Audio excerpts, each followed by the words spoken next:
America's debt problem just got worse, and according to Ray Dalio, the warning signs are no longer hidden in obscure economic reports or buried inside government spreadsheets. They are now visible in plain sight. The troubling part is not that the debt is growing. Most people already know that. The troubling part is that the debt is growing faster than the country's ability to comfortably manage it, and the financial system is beginning to react. If history is any guide, what happens next could determine whether millions of Americans preserve their purchasing power over the next decade or quietly lose a significant portion of it without realizing what is happening until it is too late. For years, investors have been told that America's debt burden is manageable because the United States has advantages no other nation possesses. It controls the world's reserve currency.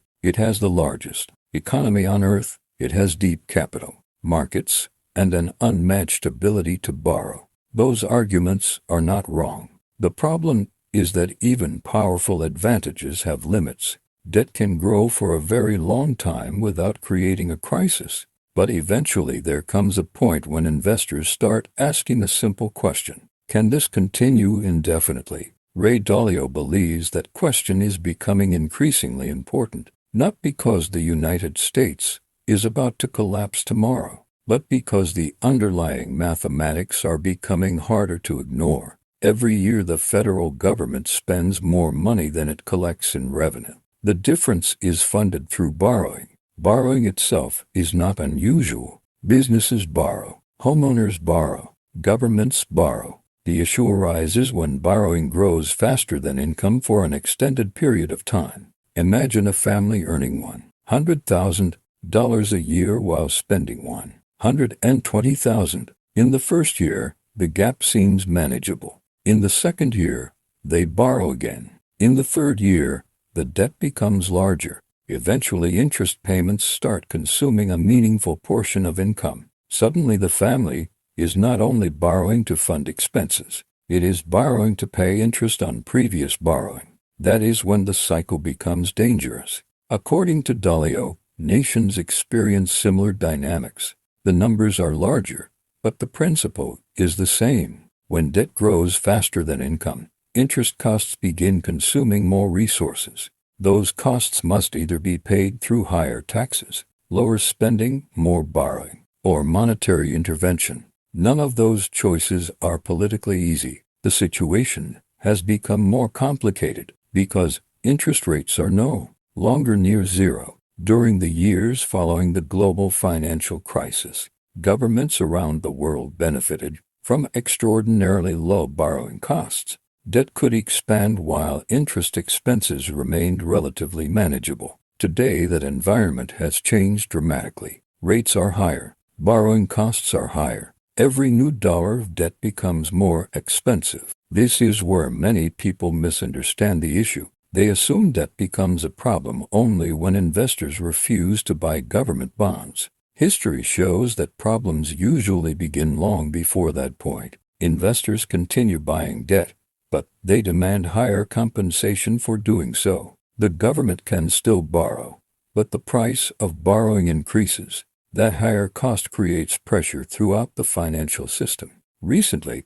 long-term Treasury yields have moved toward levels that would have seemed extraordinary just a few years ago. To the average person, a Treasury yield sounds like a technical statistic. To experienced investors, it is a signal. Rising yields indicate that investors require greater compensation to lend money for long periods. That signal becomes especially important when debt issuance is simultaneously increasing. Think about the scale of what is happening. The federal government must continually refinance existing debt while also issuing new debt to fund ongoing deficits. This creates a constant need for buyers. For decades, there seemed to be no shortage of them. Pension funds bought bonds. Banks bought bonds. Insurance companies bought bonds. Foreign governments bought bonds. The market absorbed enormous quantities of debt without much difficulty. Now some of the largest foreign buyers are becoming less aggressive. Countries that once accumulated Treasuries almost automatically are diversifying reserves. Some are purchasing more gold. Others are investing domestically. Some are simply reducing the pace of Treasury accumulation. None of this means the dollar is finished. It does mean the demand equation is changing. Dalio often emphasizes that financial systems depend heavily on confidence. Confidence is what allows governments to borrow at favorable rates. Confidence is what supports currencies. Confidence is what keeps capital flowing smoothly through markets. Once confidence begins weakening, even slightly, policymakers face increasingly difficult decisions. One of the most important concepts in Dalio's work is the big debt cycle.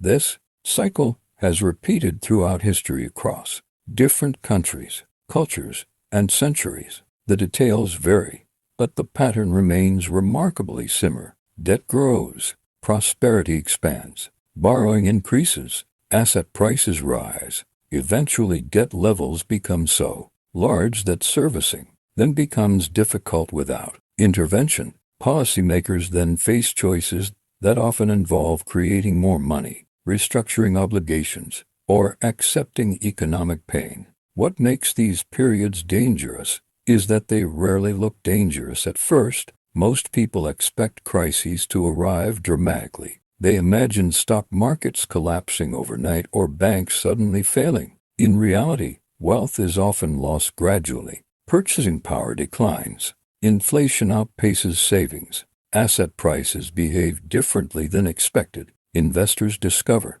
that strategies, which worked for decades, no longer produce the same results.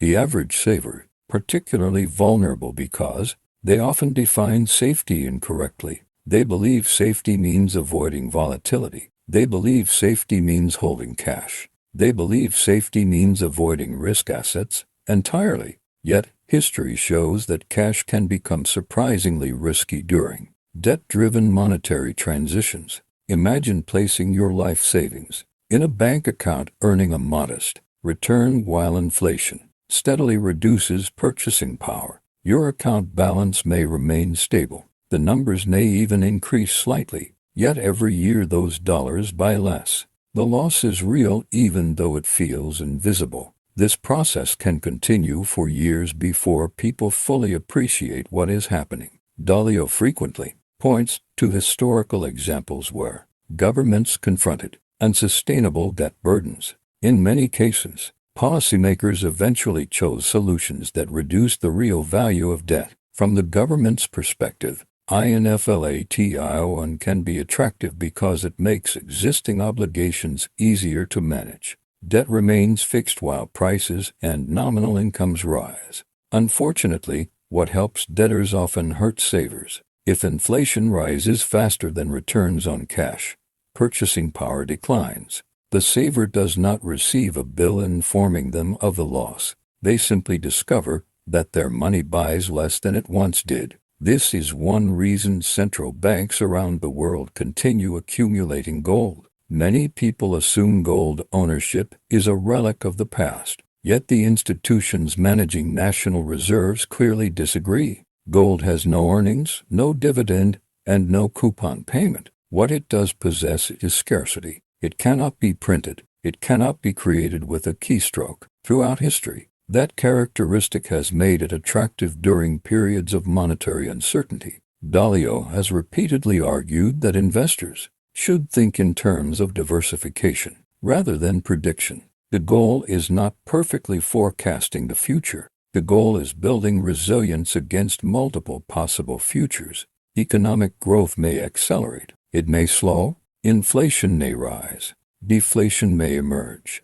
Geopolitical tensions may increase. Financial conditions may tighten. A resilient portfolio acknowledges uncertainty rather than denying it. Many investors today are heavily concentrated in a single country, a single currency, and a narrow group of assets. That concentration has been rewarded over the past decade because American technology companies performed exceptionally well. Success can create complacency. Investors begin assuming recent winners will continue winning indefinitely. History suggests otherwise. Leadership changes.